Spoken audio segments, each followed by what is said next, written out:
யாருக்கு நான் பயப்படு, ஆனா யாருக்கு பயப்படக்கூடாது? நீ நாயை பார்த்து பயந்தா என்ன தெரியுமா அர்த்தம்? அந்த நாய்க்கு நீ ஃப்ரெண்ட் இல்லைன்னு அர்த்தம். ஆனா கடவுள் கோச்சுமா, ஏன்னா நீ என்ன நினைச்ச? கடவுள் உன்னை பாதிப்பான்னு நினைச்சுக்கன்னு. அந்த வலி உனக்கு புரியல. அது மாதிரி நான் ஒரு கடவுளா பேசணும்னு வச்சுக்கோயேன்.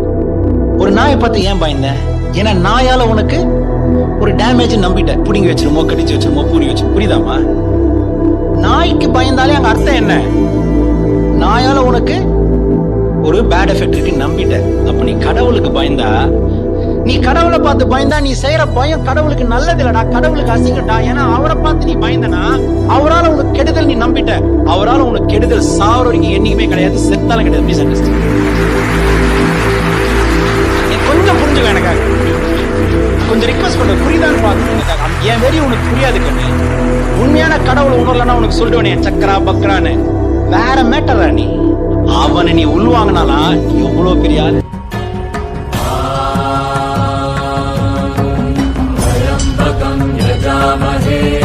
सुगन्धिं पुष्टिवर्धनम् पूर्वारुकमिव बन्धनम्।